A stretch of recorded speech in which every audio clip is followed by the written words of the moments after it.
बॉलीवुड में हजारों love stories हुई हैं। कुछ स्क्रीन पर है, कुछ स्क्रीन के पीछे है, कुछ ऑफिशियली कंफर्म है, कुछ ऑफिशियली डिनाई है। लेकिन एक लव स्टोरी है जो ना ऑफिशियली कंफर्म हुई और ना ही डिनाई हुई, और फिर भी 40 साल बाद भी आज भी जब दोनों का नाम एक साथ लिया जाता है तो हवा में कुछ बदल जाता है। गेस करो नाम किसका है? अमिताभ बच्चन और रेखा।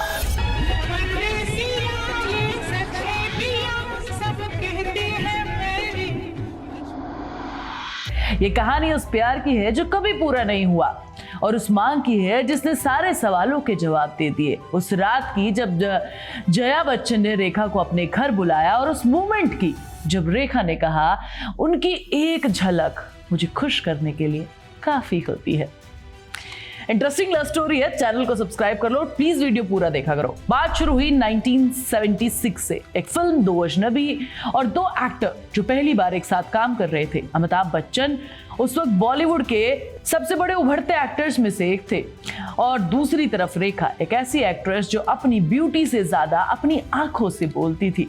सेट पर कुछ हुआ, दोनों एक दूसरे की तरफ खींचे चले गए, और धीरे धीरे एक फ्रेंडशिप जो थी वो कुछ और ही बनने लगी। लेकिन एक प्रॉब्लम थी। अमिताभ बच्चन की 1973 में ही जया से शादी हो चुकी थी। दो अजनबी के वक्त 3 साल से मैरिड थे। अभिषेक पैदा हो चुके थे, फिर भी वो खिंचाव था। कुछ रिपोर्ट्स तो ये कहती हैं कि दोनों यानी कि रेखा और अमिताभ बच्चन एक दिन एक दोस्त के बंगलों पर मिलते हैं, सीक्रेटली, बिना किसी के बताए।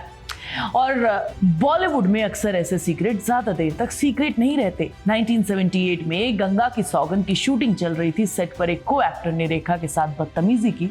अमिताभ का गुस्सा फूट पड़ा। उन्होंने को एक्टर पर अपना गुस्सा निकाला, और उस मूवमेंट ने सब कुछ बदल दिया। पूरा का पूरा सेट उन दोनों को देख रहा था। पूरे बॉलीवुड ने सेट पर क्या हुआ वो सब नोटिस किया। एक मैरिड सुपरस्टार किसी एक्ट्रेस के लिए इतना ज्यादा प्रोटेक्टिव, कोई प्रोफेशनल कंसर्न नहीं था ये। मीडिया ने हेडलाइंस और गॉसिप शुरू कर दी। रूमर्स आए अमिताभ बच्चन और रेखा की सीक्रेटली शादी हो गई, और फिर वो मोमेंट आया जो बॉलीवुड हिस्ट्री में हमेशा दर्ज हो गया। ऋषि कपूर और नीतू की शादी का टाइम, पूरा बॉलीवुड वहां पर था। रेखा सिंदूर लगाकर आई, मंगलसूत्र पहनकर वो सीधा अमिताभ बच्चन के पास गई ओपनली और फॉर्मली बात करने लगी। पूरे वेडिंग हॉल में गॉसिप शुरू हो गया। क्या रेखा मैरिड है? किससे? अमिताभ बच्चन ने सीक्रेटली शादी कर ली क्या? सिंदूर मंगलसूत्र एक मैरिड वुमन की निशानी होती है, और रेखा ने वो उस दिन पहना जब पूरा बॉलीवुड एक जगह पर था, जब अमिताभ बच्चन वहां पर थे। ये कोई कोइंसिडेंस नहीं था। उस रात के बाद जया बच्चन ने फैसला किया रेखा को अपने घर बुलाने का डिनर पर, और वहां से एक बात साफ हो गई कि मैं अपने हस्बैंड को कभी नहीं छोड़ूंगी, चाहे कुछ भी हो जाए। एक वाइफ का स्टेटमेंट था ये, डिग्निफाइड क्लेम था ये, और एब्सोल्युटली फाइनल था। रेखा वापस चली गई, और फिर 1981 में एक फिल्म आई जिसने रियल लाइफ को रियल लाइफ में बदल दिया। सिलसिला, यश चोपड़ा का डायरेक्शन। एक कहानी, एक आदमी जो एक औरत से प्यार करता है लेकिन किसी और से शादी करता है, और अपनी वाइफ को छोड़कर वापस अपनी पुरानी लव स्टोरी की तरफ जाता है। Hero Amitabh Bachchan, wife Jaya Bachchan, girlfriend Rekha. Real life equals to real life. Yash Chopra ने अपने एक इंटरव्यू में कहा था कि वो इस तरीके की स्टोरीज को देखते हैं। सिलसिला के दौरान एक रियल लाइफ में वापस आ गई। जया उनकी वाइफ, रेखा गर्लफ्रेंड, और वही लव स्टोरी, वही फिल्म सेट पर थी। सेट पर कुछ भी हो सकता था, है ना। डायरेक्टर ने पब्लिकली कंफर्म किया कि ये रिलेशनशिप रियल था। सिलसिला में एक सीन था अमिताभ और रेखा का जिसमें वो एक दूसरे के करीब थे। उस सीन को देखकर लोगों ने कहा ये एक्टिंग नहीं है। जया बच्चन ने सिलसिला में इसलिए हाँ की थी क्योंकि फिल्म के अंत यही था कि हस्बैंड अपनी वाइफ के पास वापस आता है।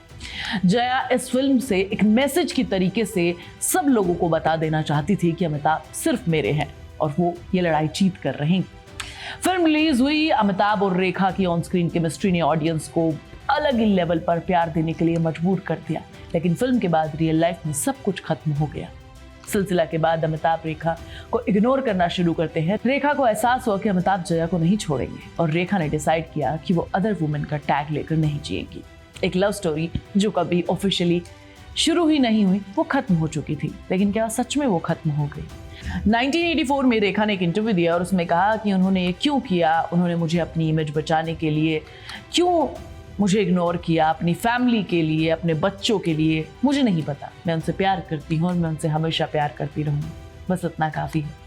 मिस्टर बच्चन अभी भी ना पुराने ख्यालात के हैं, वो किसी को हर्ट नहीं करना चाहते। वो अपनी वाइफ को क्यों हर्ट करे, है ना। ये कन्फेशन था ओपन, ऑनेस्ट, हार्ट ब्रेकिंग। एक औरत ने पब्लिकली कहा कि मैं उस आदमी से प्यार करती हूँ जो किसी और का है और मुझे कोई शिकायत नहीं है।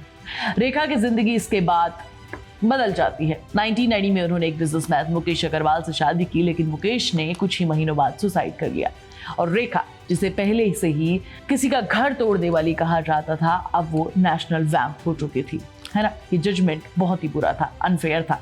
एक औरत जिसने कभी किसी के जाने के बाद शादी नहीं की, उसे ब्लेम किया गया, उसे कहा गया, लेकिन उसके बावजूद भी रेखा टूटी नहीं। वो अकेली रही, सिंदूर पहनती रही और जब भी अमिताभ का जिक्र आया उनकी आंखों में एक चमक थी जो वर्ड से बड़ी थी। एक इंटरव्यू में रेखा से पूछा गया अमिताभ से क्या बातचीत होती है। रेखा ने कहा उनकी एक झलक ही काफी होती है मेरे दिन को खूबसूरत बनाने के लिए। ये सुनकर हर कोई रुक जाएगा। 40 साल बाद, सिलसिला के 40 साल बाद, और रेखा कह रही है कि उनकी एक झलक ही काफी है। ये प्यार है, अधूरा, अनफिल्टर्ड लेकिन रियल। और अमिताभ, उन्होंने कभी कुछ नहीं कहा, कोई कंफर्मेशन नहीं, कोई डिनायल नहीं, बस चुप रहे। उनकी डिग्निटी थी और शायद यही उनका गिल्ट भी था।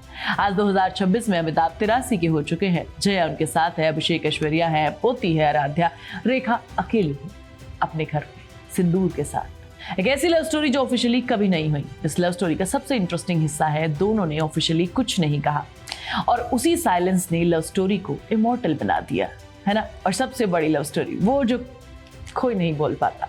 अपने प्यार के लिए कोई लड़ा नहीं, बस चुप रहा और एक दूसरे से प्यार करता रहा। तो मुझे कमेंट करके बताओ, क्या तुम्हें लगता है अमिताभ बच्चन ने सही किया या रेखा के साथ इनजस्टिस हुआ। मैं तुम्हें नेक्स्ट वीडियो में मिलूंगी। तब तक तुम चैनल को सब्सक्राइब कर लो, वीडियो को लाइक और शेयर कर लो। प्लीज बेल आइकन दबाना मत भूलना।